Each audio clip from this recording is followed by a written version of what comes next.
Okay, so the first thing I wanted to ask you about, sir, is just a little bit more about who you are and what your role is here, what you're doing on a day-to-day basis here at NIACT.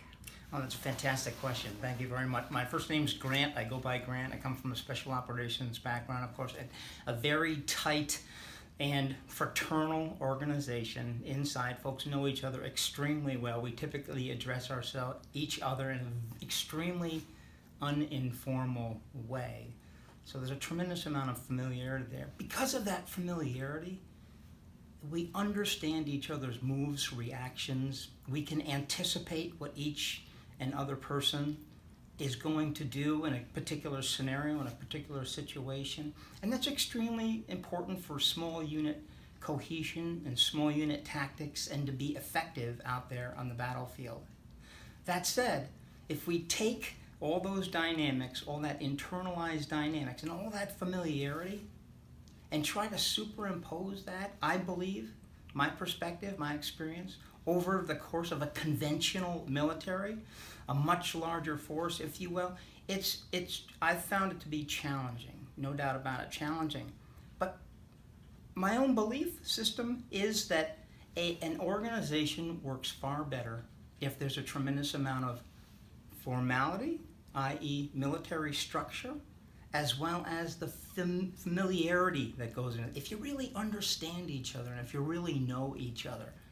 That's my own perspective on things. So I bring that background, Grant, bring that background, that special operations, that Navy special warfare background and perspective and that way of conducting myself and behavior and demonstration. I simply try to demonstrate that behavior as much as I possibly can into the organizations that I'm very privileged to be able to be part of. And here at NIACT, I'm very privileged and honored to be part of that organization. We have an extremely small staff here of only 12 of us in total in terms of administrative, but we also have a cadre of Army reservists that help us teach our individual augmentee combat skills training. And those Army reservists are here for 1 year as well. We are all reservists that are mobilized for 1 year. We come in as individuals. We don't come in here as a unit.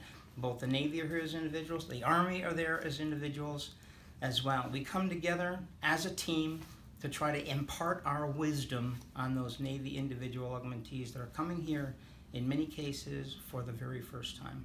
And sir, you gave us a number of roughly how many people process through here. What is that approximate number of how many? Can you imagine? This reaches back all the way to the early 2006 time frame when this program, the Navy Individual Augmentee Combat Training Program, NIACT, stood up early 2006. At that time, there were numbers in the order of something like about 300 to 400 students graduating every 3 weeks out of our 2.5-week program, basically. So we put through somewhere on the order of around 3,500 to 4,000 students in 1 year. There are 15 classes that go through in a year's time frame. Now, over the course of the past 12 years, as our overseas combat operations have gone on, contingency operations have gone on, we've pretty much leveled off over the course of the past 5 years, down around about 1,250 students per year. So that's somewhere on the average about 90 to 100. Probably more information you wanted. Wow, that's a lot though. Can you tell us a little bit more about what these sailors are preparing to do? The ones that are coming through, like when they arrive, what's your advice to them? What's their role here as students? What are they trying to achieve, and where are they headed from here? If willing, I'd prefer to start off by telling you what it is we do here. So in that 2.5 weeks that folks are here on the ground, our students are on the ground here for 2.5 weeks, 17 days straight. 13 of those days are actual training days. And many of these students are headed off to deployments, to overseas contingency operations, where they're heading downrange off into the Central Command Theater of Operation. That could be Qatar, that could be Kuwait, that could be Afghanistan, that could be Iraq, that could be Syria. Or the other half, approximately, of our students are heading down to the African Command Theater of Operations. So they're heading down to the Horn of Africa for the most part.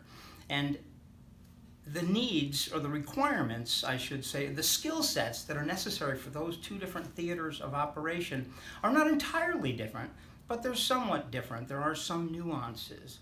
So what we do here at NIACT, at the NIACT program, over a 17-day time frame, is we teach basically land warfare skills more than anything else. I mean, let's face it, down in Africa and over in the Central Command in those countries that I just named, they are basically land warfare or Army-centric operations for the most part.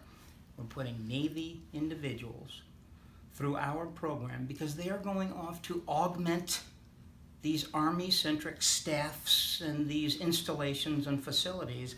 They're bringing their expertise, their skill sets. Many of them reservists, incidentally, are heading down range to employ not only what it is they know and what their jobs are and what their skills and their professions are in the Navy Reserve system, but they're also taking all that experience they've got from the civilian commercial workforce as well and implying and importing that exportable skill and taking it down into their jobs with them. I personally believe that makes them a far better trained military service member, uniformed service member, to be able to provide that skill, that experience that they have that the average active duty individual doesn't have. How when they come here, I know you've mentioned it being very disorienting, and you offered some advice I thought that was so powerful when we first got here about visualization and goal-oriented and self-reflection. I think that's important advice for anyone. Is that from your experience just as a naval officer, life experience? No, that's a great question. Over the course of about the past decade and a half, for the most part, we're reaching almost back 2 decades now, the Naval Special Warfare community and the Special Operations community has done a tremendous amount of research. And what manifested from that research, a lot of the evidence showed that we know that there are 2 different sets of metrics out there in terms of an individual's performance when it comes to duty. There's an objective metric, and then there's also a subjective metric. Oh my Lord, of course we can talk about how fast an individual can run 5 miles, how quickly they can swim 50 meters, can they swim 5 miles, the kind of things that we do in the Naval Special Warfare, the kind of metrics we have in the Naval Special Warfare community. But the real question is, where's their mental breaking point? Where is it that they break down? Where is it that negativity, that voice in your head says, you know what, this is just simply too challenging for me? Or there's some emotion or some of the stress level that's adding into the decision as to whether they can reach their final goal or not. What the Naval Special Warfare community talks about is mental toughness.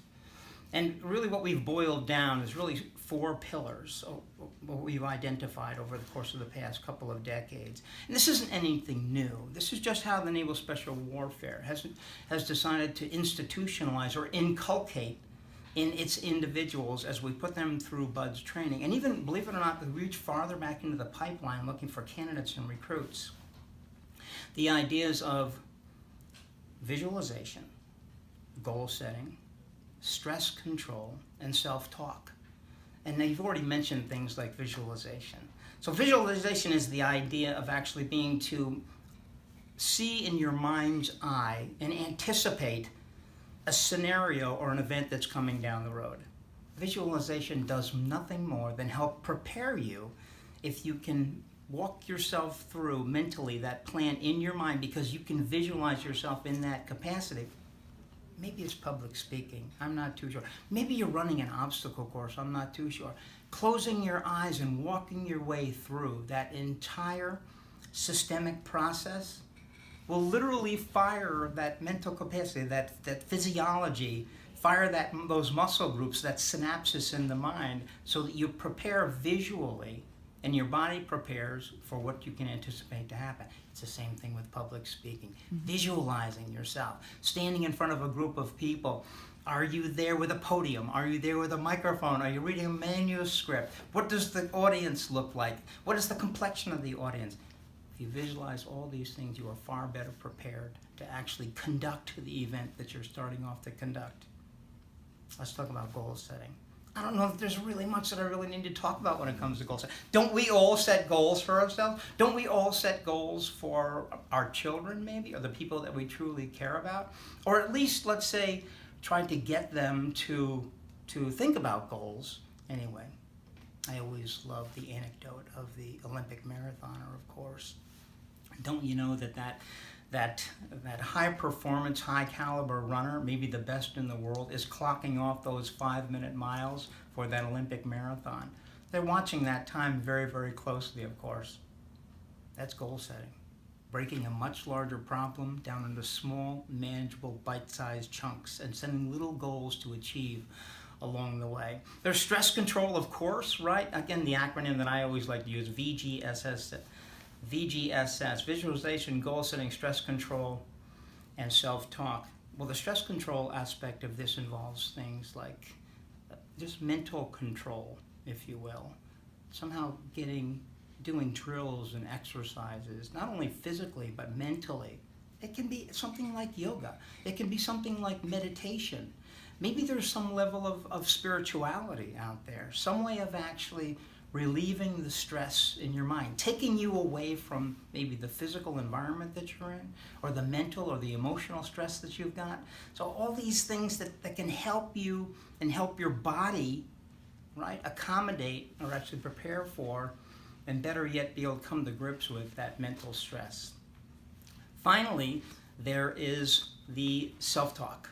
And self-talk has to do with the negativity that affects us all over time. In your mind, in trying to endure an extremely stressful, fatiguing, exhausting situation, regardless of what that is, I can only imagine in a prisoner of war camp, for example, or when somebody that's under some extremely difficult emotional stress as well, physically, emotionally, as your mind starts to get into that state of entropy, go downhill, thinking that how long can I keep this up?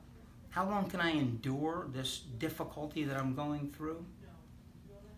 If you can somehow talk back to that voice in your head. This is self-talk. One of the ways of doing that is to actually identify. Go over your course of your life's history. Identify those times in your life where you felt fantastic about yourself. The endorphins, the adrenaline that flowed when you won this particular award. Maybe you won some race. Maybe you actually treated somebody else kindly. You paid something forward or something to that nature. One of those things that really made you feel good about yourself. Deliberately and explicitly go off and identify those times in your life. Capture those, label them, put them on a shelf, if you will. And then when that negativity, when that very difficult time, when that negative voice starts to come up in your head and start to ask questions about how long can I go on with this, or I have to quit, pull those times off. Label those, pull them right off the shelf, and you would be amazed that it actually starts to distract you, or distract you, I should say, from the negative thoughts that you've got, so you're not even thinking about that hard stuff anymore. But B, you'll feel those endorphins and that adrenaline begin to flow again. And so you can combat that negativity in your voice. Visualization, goal setting, stress control, and self-talk, mental toughness. I think it's fantastic to drill and get good at this stuff. Even kids and teenagers can employ these kind of capabilities to just get better at things over time. It's really powerful. What would you tell friends and family of people who are getting ready to deploy on an individual augmentation like this? What's important for them? I think one thing that's likely more important than anything else, and we experience this here at NIACT, both our staff and our cadre do, and that's trying to get your arms around why it is. What is it? What's the motivation for why it is that you do whatever you do in life, let's say. In this case, I've talked in depth about coming to grips with trying to explain to my own wife and my own family why I leave them for long periods of time, why I live away from them as a GA bachelor, why I do the things that I do for the military. And what I've come to eventually reside around, one of the best messages that I'm able to kind of put forward and to try to help them understand, is that in the military, my role in the military and my belief in the military is that I am here, enlisted in the military, to combat the threats that exist to our nation. and to keep those threats off of our shores. Because in all honesty, I equate a threat to the nation to be a threat to my family. And I often come back to that one single question, that the point that no one loves my family more than I do. No one cares more and deeper about my family than I do. Who better to be that person to protect them and defend them against a threat, and then to extrapolate out and defend our nation to that threat? Anyone can define, everyone has their own opinion and their own ideas, their own concepts of what a threat is to our nation. I wouldn't challenge any of those. That happens to be my own belief system. So that's the why that I try to communicate. I like to try to communicate off to those individuals that are heading downrange. Get your arms around your purpose, the meaning of your life. Why is it that you want to go down and be part of this? Because when you understand why and what your motivation is for doing the things you're doing, taking yourself away from a wedding, leaving a child's soccer game, not being there for an anniversary, the death of a father or a grandfather, all these extremely stressful, challenging, emotional issues in one's life, when you really understand why you're taking away from those events, then it will help you come to grips with them better when you're downrange and deployed in more austere, limited conditions. That negativity that we talked about again. This is challenging. This role that I'm taking, this life that I'm living, this profession that I'm doing is taking me away from the people that I truly care about, missing important events. Why am I here doing this? Get your individual arms around your purpose and your meaning and why you're doing it. It will help motivate you through the most difficult of times, whether you're actually in a combat fight, in a battle, or whether you're actually sitting on a staff down in some austere location on some operation. If you understand why, it will help you motivate. And better than that, what it will do, it will help you to try to drive you to get better at the things that you're doing. To identify the passions in your life and really get better at the things that you're doing so that you can come back to those people that you left as a better person. Is there anything else you'd like to add, sir? You know, we here at NIACT, this program, I'm just surrounded by fantastic people. That's all there is to it. And many of the folks, including myself, both staff and the cadre folks, as I've already mentioned, have deployed before themselves. They are empathic people. They understand. We put ourselves in the shoes of the individuals and really try to understand what it is that they are going through emotionally in preparation for this deployment, because they haven't gotten downrange yet. In some cases, some of our classes, less than 25% of the students in each one of our classes have actually ever deployed before. So not only are they in uncertain times, in unstable situations, maybe they're bringing some challenges or some untied knots back from home with them emotionally. Maybe it's a relationship, maybe it's an unpaid bill, maybe it's the uncertainty or not knowing how exactly this particular problem is going to be solved, and they're stepping out the door likely for 1 year's time frame.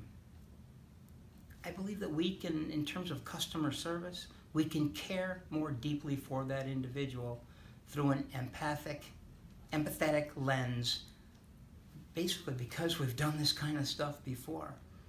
And in previous conversations I've had, it's tough to maintain a high level of empathy when you do this over and over and over and again. 100 approximately students per class, each one of them special with their own special circumstances, deserves that empathic ear. How do you maintain that high level of empathy when you have 15 of these classes of 100 people come through every single year? It's a challenge, but I'm most proud of my staff and our cadre because they're able to do it. I listen to the interaction that goes on between our staff and the students that come through the door. They truly care, and they truly care because they've done this before. I really appreciate your time, sir. Thank you so much. You are more than welcome. I love talking.